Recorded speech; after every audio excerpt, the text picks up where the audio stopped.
Hello, guys and gals, and this is part 5 of our reading of The Last Unicorn by Peter Beagle. In the last episode, the unicorn escaped from Mama Fortuna, escaped with Smindrick, and Smindrick wanted to join the unicorn, and they are on their way to see King Haggard. And to meet the Red Bull and find out what happened to all the unicorns, apparently. Okay, so, anyways. So far, I need to watch the movie again, but I think this is a lot like the movie, more than I thought. I believe the movie was by Rankin and Bass, but I'm not sure. Anyways, we were right down here, the unicorn and the magician, and talks about them walking their way, through the fjords and stuff like that. Anyways, we're going to start right here and find out what happened at night.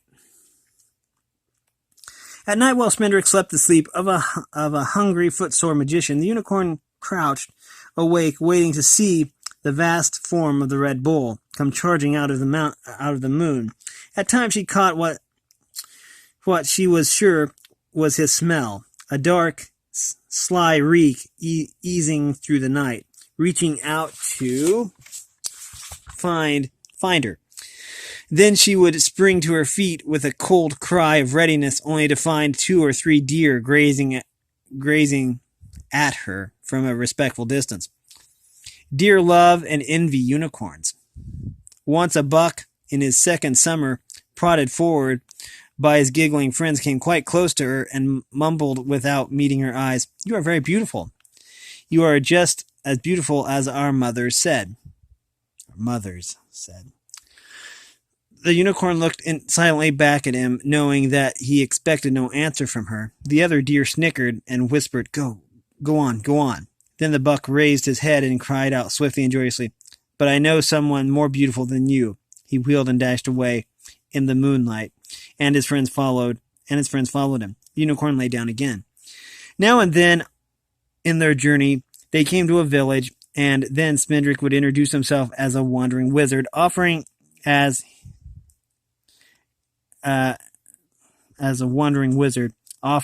he cried in the streets, "To sing for my supper, to bother you for just a little bit of trouble,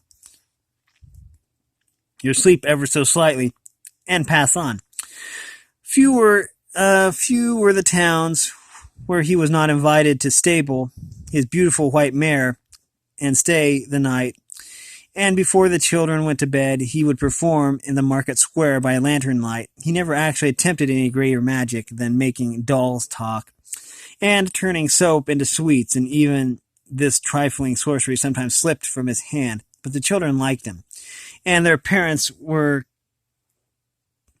kindly with supper, and the summer evenings were lithe and soft. Ages after, the unicorn still remembered the strange chocolate stable smell, and Smindrick's shadow dancing on walls and doors and chimneys in the leaping light.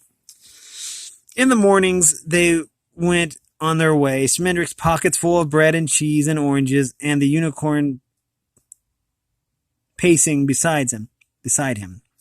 Sea white in the sun, sea green in the dark of the trees. His tricks were forgotten before he was out of sight, but the white mare troubled the nights of many villagers, and there were women who woke weeping from dreams of her. One evening they stopped in the plump, comfortable town where even the beggars had double chins and the mice waddled. Smindrick was immediately asked to dinner with the mayor and several of the rounder councilmen, and the unicorn, unrecognized as always, was turned loose in a pasture where the grass grew sweet as milk. Dinner was served out of doors at a table in the square, for the night was warm.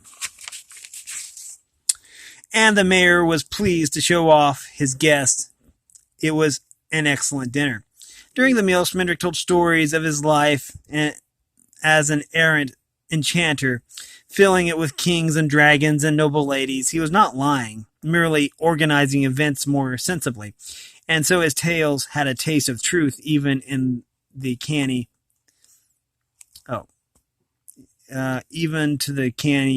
councilmen. Not only they, but all manner of folk passing by the streets leaned forward to understand the nature of the spell that opened all the locks, if properly applied, and there was not a one but lost a breath at the sight of the marks on the magician's fingers. Souvenirs of my encounter with a harpy, Schmendrick explained calmly. They bite. And were you never afraid? A young girl wondered softly. The mayor made a shooing noise at her, but Schmendrick lit a cigar and smiled at her through the smoke. Fear and hunger have kept me young, he replied. He looked around the circle of dozing, rumbling councilmen and winked widely at the girl. The mayor was not offended. It's true, he sighed, caressing his dinner with linked fingers. We do lead a good life here. Or if we don't, I don't know anything about it. I sometimes think that a little fear, a little hunger might be good for us, sharpen our souls, so to speak. That's why we always welcome strangers with tales to tell and songs to sing. They broaden our outlook, set us to looking inward. He yawned and stretched himself, gurgling. One of the councilmen suddenly remarked, "My word, look at that pasture." Heavy heads turned on nodding necks, and all saw the village cows and sheep and horses clustered at the far end of the field, staring at the magician's white mare, who was placidly cropping the cool grass. No animal made a sound. Even the pigs and geese were all silent as ghosts. A crow called once far away, and his cry drifted through the sunset like a single cinder. Remarkable, the mayor murmured.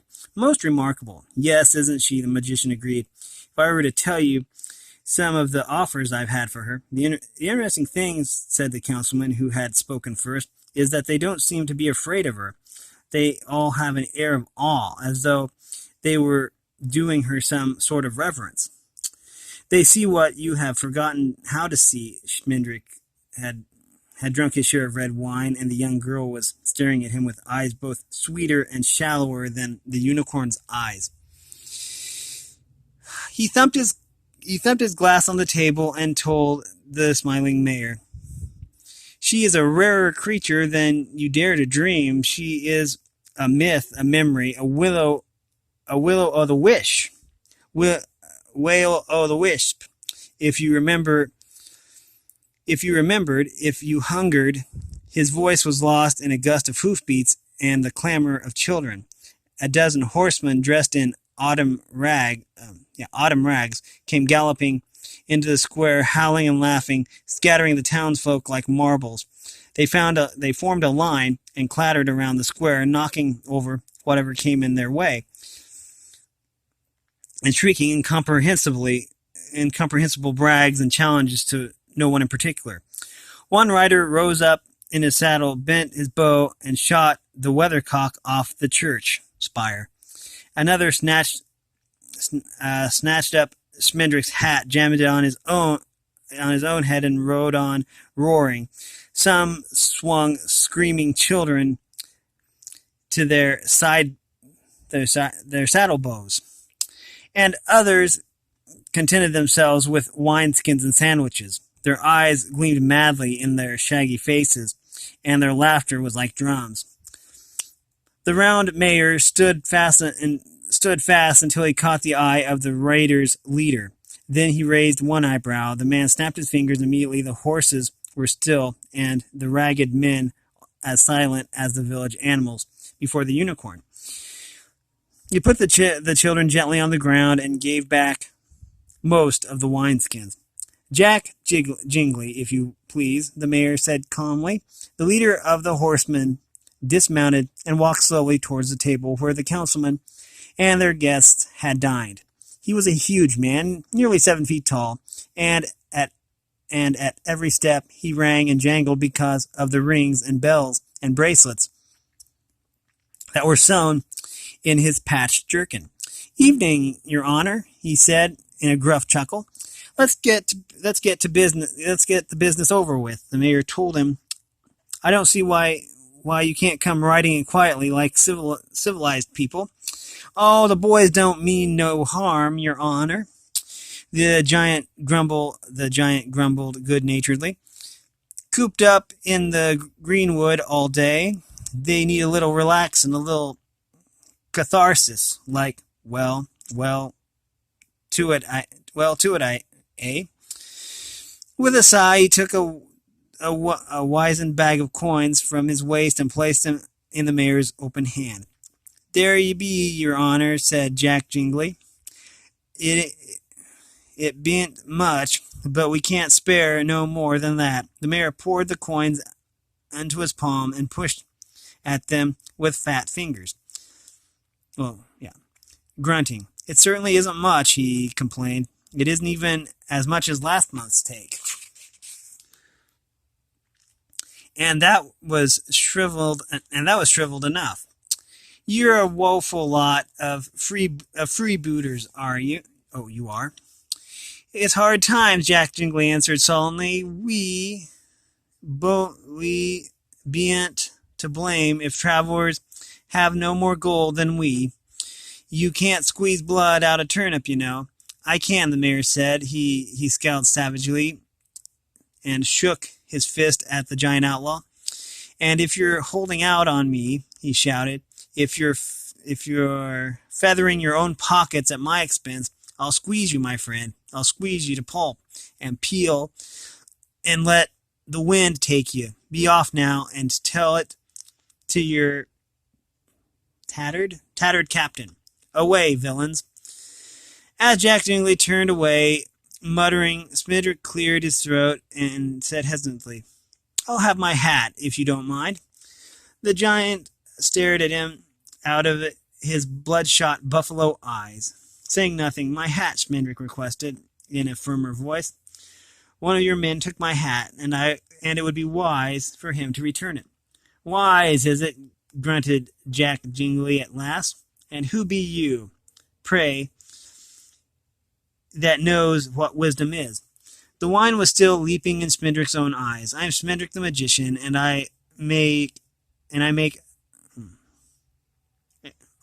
a bad enemy," he declared. "I am older than I look and less amiable. My hat." Jack Jingley regarded him a few moments longer. Then he walked back to his horse. Walked back to his horse. Stepped over it and sat down in the saddle. He rode forward until he was hardly a beard's thickness from the waiting Smidrick. "Nah, then," he boomed. "If you're a magician, do summat tricksy. Turn me nose green, fill me saddlebags with snow, disappear my beard, show me some magic, or show me your heels." He pulled a rusty dagger from his belt and dangled it by the point, whistling maliciously. "The magician is my guest," the mayor warned. But Smidrick said solemnly, "Very well, on your head be it," making sure with the edge of his eye that the young girl was watching him. He pointed at the scarecrow crew grinning behind their leader and said something that rhymed. Instantly, the black hat snatched itself from the fingers of the man who held it and floated slowly through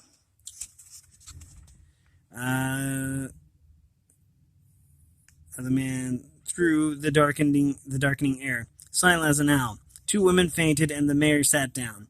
The outlaws cried out in children's voices. Down the length of the square sailed the black hat, as far as a horse trough, where it dipped low and scooped itself full of water. Then, almost invisible as the shadows, it came drifting back, apparently aiming straight for the unwashed head of Jack Jingley. He covered himself with his hands, muttering, "No, call it off," and even his own men snickered in anticipation. Smidrick smiled triumphantly and snapped his fingers to hasten the hat. But as it neared the outlaw leader, the hat's flight began to curve gradually at first, and then much more sharply as it bent towards the councilman's table. The mayor had just time to lunge to his feet before the hat settled itself comfortably on his head. Spendrick ducked in time, but a couple of the closer councilmen were slightly splattered. In the roar of laughter, varyingly voluntary, that went up, Jack Jingley leaned back from his horse and swept up Spendrick the magician, who was trying to dry the spluttering mayor with the tablecloth. I misdoubt y'all be asking for encores, the giant bellowed in his ear. You'd best come with me. He threw Spendrick's face down across his saddle bow and galloped away, followed by his shadowy cohorts. Their snorts and belches and guffaws lingered in the square long after the sound of hooves had died away. Men came running to ask the mayor if they should pursue and rescue the magician, but he shook his wet head, saying, I hardly think it will be necessary. If our guest is the man he claims to be, he should be able to take care of himself quite well. And if he isn't, why then an impostor, taking advantage of our hospitality, has no claim on us for assistance. No, never mind about him. Creeks were running down the jowls to join the brooks of his neck and the river of his shirt front, but he turned his placid gaze towards the pasture, where the magician's white mare glimmered in the darkness. She was trotting back and forth before the fence, making no sound. The mayor said softly, I think it might be well to take care of our departed friend's mount, since he evidently prized her so highly. He sent 2 men to the pasture with instructions to rope the mare and put her in the strongest stall of his own stable. But the men had not yet reached the pasture gate when the white mare jumped the fence and was gone into the night like a falling star. The 2 men stood where they were for a time, not heeding the mare's commands to come back, and neither ever said even to the other why they stared after the magician's mare so long. But now and then, after that, they laughed with wonder in the middle of very serious events, and so came to be considered frivolous sorts. We are to chapter 5. All that Spendrick remembered later of his wild ride with the outlaws was the wind, the saddle's edge, and the laughter of the jingling giant. He was too busy brooding over the ending of his hat trick to notice much else. Too much English, he suggested to himself, overcompensation, but he shook his head, which was difficult in his position. The magic knows what it wants to do, he thought, bouncing at the horse as the horse dashed across the creek, but I never know what it knows. Not at the right time, anyways. I'd write it a letter if I knew where it lived. Brush and branches raked his face, and owls hooted in his ear. The horses had slowed to a trot, then to a walk. A high, trembling voice called out, "Halt and give the password." "Darn it, here we go," Jack Jingley muttered. He scratched his head with a sound like sawing, raised his voice, and answered, "A short life is a merry one, here in the sweet greenwood. Jolly comrades unite to victory plighted. Liberty," the thin voice corrected. "To liberty plighted, an I sound makes all the difference." An I sound makes all the difference. That's true. "Thank ye, the liberty plighted comrades united." Nah, I said that. A short life in the merry one. Jolly comrades. Nah, that's not it. Jack Jingley scratched his head again and groaned. "To liberty plighted, gimme a little help, will ya?" "All for one and one for all," the voice said oblingingly. Can you get the rest yourself? All for one and one for all I haven't, the giant shouted. All for one and one for all, united we stand, divided we fall. He kicked his horse and started on again. An arrow squealed out of the dark, slicing a wedge from his ear. Nicked the horse of the man riding behind him and skittered away like a bat. The outlaws scattered to the safety of the trees, and Jack Jingley yelled with rage. Darn your eyes. I gave the password 10 times over. Let me only get my hands on E. We changed the password while you were gone, Jack, came the voice of the sentry. It was too hard to remember. Oh, you changed the password, did you, Jack Jingley dabbed at his bleeding ear with a fold of Schmendrick's cloak. And how was I to know that ye brainless, tripeless, liverless get? Don't get mad, Jack, the sentry answered soothingly. You see, it doesn't really matter if you don't know the new password because it's so simple. You just call like a giraffe. Oh, you just call like a giraffe, the captain thought of it himself. Call like a giraffe. The giant swore till even the horses fidgeted with embarrassment. Ye ninny, a giraffe make no sound at all. The captain might as well have us call like a fish or a butterfly. I know. That way nobody can forget the password, even you. Isn't the captain clever? There's no limit to the man, Jack Jingley said wonderingly. But see here, what's to keep a stranger or one of the king's men from calling like a giraffe when ye hail him? Aha, the sentry chuckled. That's where the cleverness of it is. You have to give the call 3 times, 2 long and 1 short. Jack Jingley sat silent on his horse, rubbing his ear. 2 long and 1 short. He sighed presently. Oh well, 'tis no more foolish than the time he'd have no password at all, and shot any who answered the challenge. 2 long and 1 short, right? He rode on through the trees, and his men trailed after him. Voices murmured somewhere ahead, sullen as robbed bees. Yeah, robbed bees. As they drew nearer, Schmendrick thought he could make out a woman's tone among them. Then his cheek felt firelight, and he looked up. They had halted in a small clearing where another 10 or 12 men sat around a campfire. Fretting and gambling, the air smelled of burned beans. A freckled red-haired man, dressed in somewhat richer rags than the rest, strode forward to greet them. Well, Jack, he cried, who isn't you bring us, comrade? Oh, who is it you bring us, comrade or captive? Over his shoulder, he called to someone. Add some more water to the soup, love. There's company. I don't know what he is myself, Jack Jingley rumbled. He began to tell the story of the mayor and the hat, but he had hardly reached the roaring descent upon the town when he was interrupted by a thin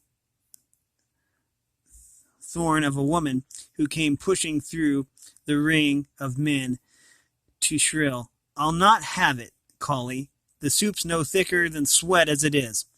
She had a pale, bony face with fierce, tawny eyes and hair the color of dead grass. And who's this long lout? She asked, inspecting Schmendrick, as though he were something she had found sticking to the sole of her shoe. He's no townsperson. I don't like the look of him. Slit his wizard. Slit his wizard. Okay. She had meant to say either weasand or gizzard, and had said both, but the coincidence trailed down. Schmendrick's response, Schmendrick's spine,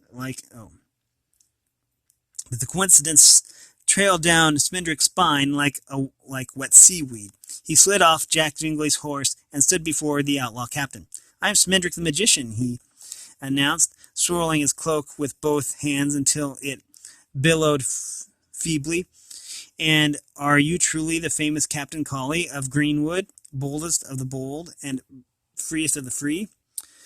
A few of the outlaws snickered, and the woman groaned. I knew it, she declared. Gut him, Collie, from gills to gilt, before he does you the way the last one did. But the captain bowed proudly, showing an eddy of boldness on his crown, and answered, That am I, he who hunts me for my head shall find a fearful foe, but he who seeks me as a friend may find a friend enow. How do you come here, sir? On my stomach, says Smendrick, and unintentionally, but in friendship nonetheless, though your laymen doubt it, he added, nodding at the thin woman. She spat on the ground. Captain Collie grinned and laid his arm wearily along the woman's sharp shoulders. Oh, that's only Molly Grew's way. Oh, Molly Grew. Yeah, Molly Grew. I know that name sounds familiar. That's only Molly Grew's way, he explained. She guards me better than I do myself. I am generous and easy to the point of extravagance, perhaps an open hand to all fugitives from tyranny, that my motto is, it is only natural that Molly should become suspicious. Pinched, dour, prematurely old, even a touch tyrannical. The right balloon needs the knot at one end, Molly? But she's a good heart. Oh, a good heart. The woman shrugged herself away from him, but the captain did not turn his head. You are welcome here, Sir Sorcerer, he told Smendrick. Come to the fire and tell us your tale. How do they speak of me in your country? What have you heard of the dashing Captain Collie and his band of freemen? Have a taco. They're having tacos. Oh, okay. Smendrick accepted the place by the fire graciously, declined the gelid morsel, and replied, I have heard that you are the friend of the helpless and the enemy of the mighty, and that you and your merry men lead a joyous life in the forest, stealing from the rich and giving to the poor. I know the tale of how you and Jack Jingley cracked one another's crowns with quarterstaffs and became blood brothers, thereby, and how you saved your Molly from marriage to the rich old man her father had chosen for her. In fact, Smendrick had never heard of Captain Collie before that very evening, but he had a good grounding in Anglo-Saxon folklore and knew the type. And of course, he hazarded, there was the certain wicked king, haggard, rot and ruin him, Collie cried. Aye, there's not one here but's been done wrong by old King Haggard, driven from his rightful land, robbed of his rank and rents, skinned out of his patrimony, and living only for revenge. Mark you, magician, and one day Haggard will pay such a reckoning. We are almost done here. We are going to stop right here on page 53. We are going to put in a bookmark. This has been a reading from The Last Unicorn by Peter Beagle. And so yeah, this has been a really good book so far. If you like this content, make sure you like and subscribe and ring the bell so you know when I upload. And if you want to support me in any way at all that information will be in the description below. As always, thanks for watching, everyone, and have a great day.